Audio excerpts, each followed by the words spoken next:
Hello bachcho, let's read the question. The question say that for the angle of minimum deviation of a prism to be equal to its refracting angle, the prism must be made of the material whose refractive index, first option है lies between √2 and 1. Similarly B, C and D options given है और ये question mains 2012 में पूछा गया था। इस question में यहाँ पर सॉल्व करने के लिए जो हमारा की कॉन्सेप्ट होगा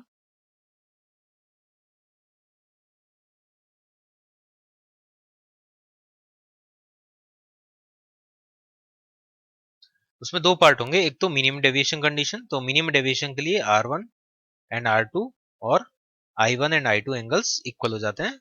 तो यहाँ से हम मिनिमम डेविएशन का फॉर्मूला लिख सकते हैं I1 plus I2 which is 2I minus prism angle. Second हमारा जो की कंसेप्ट होगा वो होगा रिफ्रैक्टिव इंडेक्स और मिनिमम डेविएशन का रिलेशन, जो कि इस टाइप से हम कैलकुलेट कर सकते हैं रिक्वायरमेंट होने पर। तो ये दो कॉन्सेप्ट हमें यहाँ पर यूज में लेने होंगे। अब इसमें क्वेश्चन में जो इंफॉर्मेशन है उसके according refracting angle means capital A और एंगल ऑफ यहाँ पर delta M minimum deviation angle, ये दोनों क्वेश्चन में सेम गिवन है। तो गिवन इंफॉर्मेशन को पहले हम यूज में लेंगे। गिवन दैट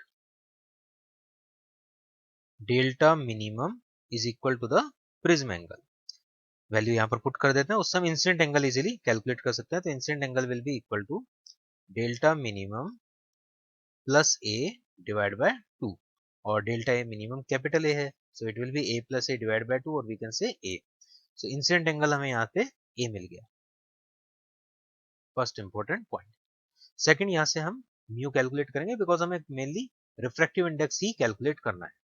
तो रिफ्रैक्टिव इंडेक्स के लिए फॉर्मूला अप्लाई कर देते हैं जो गिवन है, उसमें वैल्यू पुट करते हैं mu equal to sine A plus delta M, A and delta M both are equal, so it will be sine A plus A, 2a by 2 करेंगे तो साइन ए बन जाएगा and divide sine A by 2। इसको half angle फॉर्मूले से open कर देंगे, 2 sine A by 2 into cos A by 2 and divide by sine A by 2।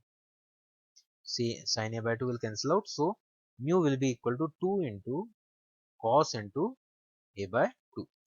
ये जो म्यू का रिलेशन है इसी से हमें वैल्यू बताना है। अब क्वेश्चन में एक्सप्रेशन नहीं बताना, क्वेश्चन में बताना है कि यहाँ पर किस रेंज में हमारा आंसर लाई करेगा। जैसे यहाँ पर ये सब रेंजेस गिवन है, या ग्रेटर देन होगा, लेस देन होगा।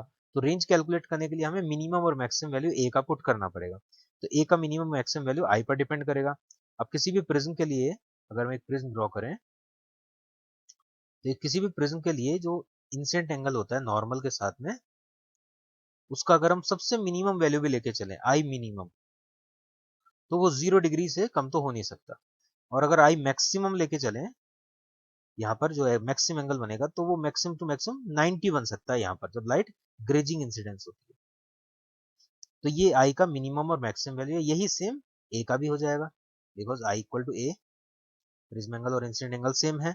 इसको हम यहाँ पर पुट करते हैं, तो उससे हम म्यू निकाल सकते हैं मिनिमम 2 इंटू कॉस 0, तो ये 2 आ जाएगा। और म्यू मैक्सिमम भी निकाल सकते हैं 2 इंटू कॉस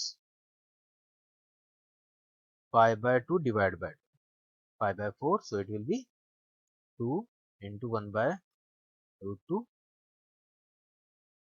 यह है वैल्यू √2। तो हमारा म्यू जो होगा वो 2 और √2 के बीच में होगा, 2 एंड √2 के बीच में म्यू का वैल्यू लाई करे। इस टाइप का कोई ऑप्शन हमें चूज करना है, तो यहाँ पर बी ऑप्शन करेक्ट होगा।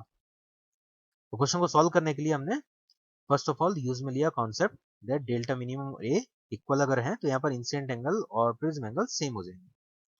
फिर इसके बाद हमने आई का मिनिमम और मैक्सिमम वैल्यू पुट किया जिससे कि हम म्यू का वैल्यू कैलकुलेट कर सकें, तो ये रेंज आ गया हमारे पास। तो बी ऑप्शन यहाँ पर मैच करेगा इससे। I hope you understand it well. Best of luck.